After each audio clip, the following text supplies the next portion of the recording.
Hello everyone, welcome to study Pradesh. Study Pradesh में आपका स्वागत है। आज है 12 जून और बाद से इंपॉर्टेंट क्वेश्चन करने वाले हैं, तो चलिए शुरू करते हैं।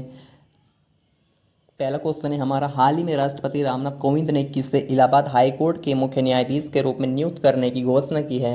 ए संजय यादव, बी अरुण शर्मा, सी अरुण मिश्रा, डी इनमें से कोई नहीं। तो राइट आंसर ऑप्शन नंबर ए संजय यादव।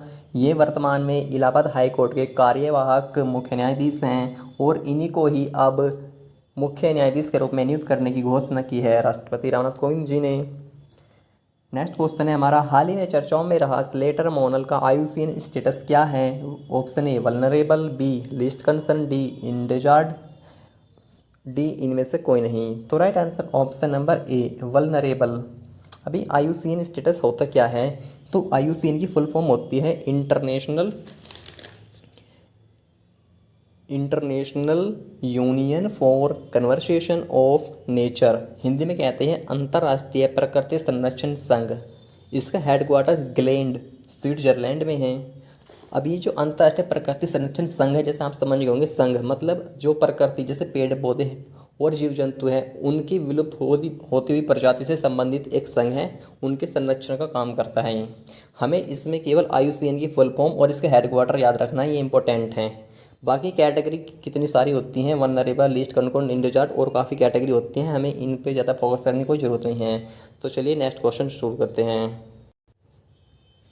किस राज्य सरकार ने देहिंग पटकाई को नेशनल पार्क के रूप में अधिसूचित किया है? उत्तर प्रदेश, मध्य प्रदेश, हिमाचल प्रदेश या Assam? Right answer option D Assam. Assam के मुख्यमंत्री हेमंत बिस्वा शर्मा ने देहिंग पटकाई को असम के 7वें नेशनल पार्क के रूप में अधिसूचित किया है। तो अब असम में 7 नेशनल पार्क हो जाएंगे। हाल ही में मैंने आपको असम के 6ठे नेशनल पार्क के रूप में रायमोना को बताया था। अब असम में कुल 7 नेशनल पार्क हो जाएंगे और 7 नेशनल पार्क के साथ असम तीसरे नंबर पर आ जाएगा, यानी कि सबसे अधिक नेशनल पार्क मध्य प्रदेश में है, 12 नेशनल पार्क है टोटल। और सबसे दूसरे नंबर पर सबसे अधिक नेशनल पार्क अंडमान निकोबार द्वीप समूह में है, 9 नेशनल पार्क है यहाँ पर। तीसरे स्थान पर असम आ गया है 7 नेशनल पार्क के साथ। तो अब जैसे भी इंपॉर्टेंट क्वेश्चन आएगा कि भारत में सबसे अधिक नेशनल पार्क यानी कि हिंदी में बोलते राष्ट्रीय उद्यान किस राज्य में है, तो उसका राइट आंसर हो जाएगा मध्य प्रदेश। अब असम से रिलेटेड इंपॉर्टेंट पॉइंट पर बात कर लेते हैं हम। असम की कैपिटल है दिसपुर। असम के सीएम हैं हेमंत बिस्वा शर्मा। असम के राज्यपाल हैं जगदीश मुखी। एक क्वेश्चन बनता है कि सबसे अधिक भारत में चाय का उत्पादन कहाँ पर होता है, तो राइट आंसर हो जाएगा असम। एक क्वेश्चन ये बनता है सबसे महंगी चाय भारत में कहाँ पर पाई जाती है, तो पश्चिम बंगाल के दार्जिलिंग में सबसे महंगी चाय पाई जाती है। विश्व में सबसे महंगी चाय पाई जाती है वर्ल्ड में। फिर राष्ट्रीय चाय बोर्ड कहाँ पर है, एक क्वेश्चन ये भी बनता है, तो राष्ट्रीय चाय बोर्ड कोलकाता में है। फिर एक क्वेश्चन बनता है सबसे अधिक कॉफ़ी का उत्पादन भारत में कौन सा राज्य करता है, तो उसका राइट आंसर हो जाता है कर्नाटक। फिर एक क्वेश्चन ये बनता है राष्ट्रीय कॉफ़ी बोर्ड कहाँ पर है, तो बेंगलोर में हो जाता है। और बेंगलोर में ही हमारा इसरो का हेडक्वार्टर भी है, यानी कि इंडियन स्पेस रिसर्च ऑर्गेनाइजेशन का हेडक्वार्टर इसरो में है। और बेंगलोर में ही दूसरे खेलो इंडिया यूनिवर्सिटी गेम्स का आयोजन भी प्रस्तावित है। अब दूसरे खेलो इंडिया यूनिवर्सिटी गेम्स का आयोजन बेंगलोर में है, तो पहले खेलो इंडिया यूनिवर्सिटी गेम्स कहाँ पर हुए थे, तो ये हुए थे हमारे उड़ीसा की राजधानी भुवनेश्वर में। और पंजाब यूनिवर्सिटी यहाँ पर फर्स्ट रैंक पर रही थी। एक होता है खेलो इंडिया यूनिवर्सिटी गेम्स, एक होता है खेलो इंडिया यूथ गेम्स। खेलो इंडिया यूथ गेम्स पहली बार आयोजन नई दिल्ली में किया गया था, और खेलो इंडिया यूथ गेम्स का दूसरी बार आयोजन महाराष्ट्र के पुणे में किया गया था। और तीसरी बार खेलो इंडिया यूथ गेम्स का आयोजन असम के गुवाहाटी में किया गया था। और चौथी बार खेलो इंडिया यूथ गेम्स का आयोजन हरियाणा के पंचकुला में प्रस्तावित है, यानी कि यहाँ पर आयोजित होगा। असम के नेशनल पार्क के बारे में बात कर लेते हैं। असम के 7 नेशनल पार्क हो गए हैं, कौन कौन से? काजीरंगा, मानस, नामेरी, ओरंग, डिब्रू सैखोवा और रायमोना, और 7वां देहिंग पटकाई है। असम में है राष्ट्रीय जलमार्ग 2, जिसे NW2 के नाम से भी जाना जाता है, नेशनल वाटरवे 2। ये कहाँ पर है? ये ब्रह्मपुत्र नदी में है, सादिया से धुबरी पट्टी तक असम में है। अब राष्ट्रीय जलमार्ग 2 असम में है, तो राष्ट्रीय जलमार्ग 1 कहाँ पर है, तो राष्ट्रीय जलमार्ग 1 उत्तर प्रदेश में इलाहाबाद में है। एक क्वेश्चन बनता है कि विश्व का सबसे बड़ा नदी द्वीप कहाँ पर है? विश्व का सबसे बड़ा नदी द्वीप कहाँ पर है, तो वो है असम के माजुली में। माजुली द्वीप ये विश्व का सबसे बड़ा नदी द्वीप है और ये ब्रह्मपुत्र नदी के द्वारा निर्मित द्वीप है और इसे असम के 35वें जिले के रूप में जोड़ा गया था, लेकिन वर्तमान में असम में जिलों की संख्या 35 से घटकर कम हो गई है।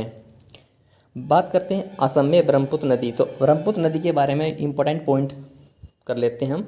जैसे कि ब्रह्मपुत्र नदी का उद्गम कहाँ से होता है, उद्गम मतलब बनती कहाँ से है ये। तो ब्रह्मपुत्र नदी कैलाश मानसरोवर के पास यानी कि तिब्बत में, जो वर्तमान में चीन के कंट्रोल में है तिब्बत, तो कैलाश मानसरोवर झील के पास चेमा युंग डुंग, ध्यान से सुनना, चेमा युंग डुंग ग्लेशियर से निकलती है ये। और तिब्बत में इस ब्रह्मपुत्र को सांगपो के नाम से जाना जाता है। ये तिब्बत में नामचा बरवा पर्वत श्रृंग से टकराकर भारत में अरुणाचल प्रदेश से प्रवेश करती है। जब ये अरुणाचल प्रदेश में प्रवेश करती है तो अरुणाचल प्रदेश में इसे दिहांग के नाम से जाना जाता है। और जब यह नदी असम में प्रवेश करती है तो असम में इसे ब्रह्मपुत्र के नाम से जाना जाता है। और जब यह नदी बांग्लादेश में प्रवेश करती है असम से तो इसे जमुना के नाम से जाना जाता है। और बांग्लादेश में पद्मा के साथ मिलकर विश्व का सबसे बड़ा डेल्टा कौन सा है, सुंदरवन डेल्टा बनाती है। जैसे गंगा को बांग्लादेश में पद्मा के नाम से जाना जाता है। तो ये इंपॉर्टेंट पॉइंट है जो मैंने बताए हैं, काफ़ी मोस्ट इंपॉर्टेंट पॉइंट बताए हैं मैंने, सारे एग्जाम में पूछे हुए पॉइंट हैं, इन्हें ध्यान रखना। फोर्थ क्वेश्चन है हमारा, चौथे इंडियन ग्रैंड प्रिक्स का आयोजन कहाँ किया जाएगा, पटियाला, लखनऊ, भुवनेश्वर या देहरादून। राइट आंसर पटियाला में आयोजित किया जाएगा। नेक्स्ट क्वेश्चन है हमारा, 60वें अंतर्राज्यीय सीनियर एथलेटिक्स चैंपियनशिप का आयोजन कहाँ होगा, पटियाला, लखनऊ, भुवनेश्वर या Dehradun. Right answer option A Patiala. अंतर्राज्यीय सीनियर एथलेटिक्स चैंपियनशिप का आयोजन भी पटियाला में ही होगा। नेक्स्ट क्वेश्चन है हमारा, किसने आई फैमिलिया डेटाबेस लॉन्च किया है, Interpol, DRDO, ISRO, ICMR. Right answer option number A Interpol. Interpol की फुल फॉर्म होती है इंटरनेशनल पुलिस। इंटरनेशनल पुलिस का हेडक्वार्टर है, कहाँ पर है, लियोन, फ्रांस के लियोन शहर में इसका हेडक्वार्टर है। आई फैमिलिया ऐप, ये जो आई फैमिलिया है, आई फैमिलिया की सहायता से जो फैमिली डीएनए होता है उसकी सहायता से जो लापता व्यक्ति है उसकी पहचान की जा सकती है इसके द्वारा। तो आप इंटरपोल का हेडक्वार्टर फ्रांस के लियोन शहर में स्थित है, बहुत इंपॉर्टेंट है, इसे याद रखना। इंटरपोल की स्थापना कब हुई ये कोई ज़रूरी नहीं है, हमारे लिए इतना इंपॉर्टेंट नहीं है याद रखने के लिए। वैसे 7 सितंबर 1923 में हुई थी इसकी स्थापना वियना ऑस्ट्रिया में, लेकिन ये कोई इंपॉर्टेंट नहीं है आपके लिए। नेक्स्ट क्वेश्चन, हाल ही में डीसीजीआई ने म्यूकरमाइकोसिस के इलाज के लिए किस टैबलेट को मंजूरी दी है, पोसाकोनाजेबल, पोसाफोर्स 100, फंगस 100 या इनमें से कोई नहीं। Right answer option number A posaconazole. हाल ही में डीसीजीआई ड्रग कंट्रोलर जो भारत में ओमाहो औषधि नियंत्रक होता है इससे मंजूरी लेनी पड़ती है, लाइन से लेना पड़ता है तभी कोई टैबलेट लॉन्च की जाती है। तो पोसाकोनाजोल लॉन्च की गई है भारत में, इसको पोसाफोर्स 100 के नाम से लॉन्च किया गया है। ध्यान रखना, जो डीसीजीआई ने म्यूकोरमाइसिस के इलाज के लिए मंजूरी दी है उस टैबलेट का नाम तो है पोसाकोनाजोल, और जो भारत में लॉन्च की गई है ये दवाई का नाम तो पोसाफोर्स 100 के नाम से लॉन्च की गई है भारत में। नेक्स्ट क्वेश्चन है हमारा, हाल ही में किस देश को मलेरिया मुक्त घोषित किया गया है, दक्षिण Africa, Mali, El Salvador, Poland. तो right answer option C El Salvador. हाल ही में अल सल्वाडोर को मलेरिया मुक्त घोषित किया गया है। अब बात करते हैं अल सल्वाडोर की, तो अल सल्वाडोर की राजधानी है सैन सल्वाडोर। अल सल्वाडोर के राष्ट्रपति हैं नायाब बुकेले। अल सल्वाडोर की करेंसी है यूएस डॉलर। और अल सल्वाडोर कौन से कॉन्टिनेंट यानी कौन से महाद्वीप में आता है, तो ये आता है मध्य अमेरिका, सेंट्रल अमेरिका में एक तटीय देश है ये। अभी कल भी मैंने बताया था कि बिटकॉइन को वैध मुद्रा बनाने वाला पहला देश कौन सा बन चुका है, तो वो भी अल सल्वाडोर ही है, तो याद रखना आप। अब जैसे मलेरिया मुक्त घोषित किया गया था, मलेरिया दिवस कब मनाया जाता है, तो मलेरिया दिवस मनाया जाता है प्रत्येक वर्ष 25 अप्रैल को विश्व मलेरिया दिवस मनाया जाता है।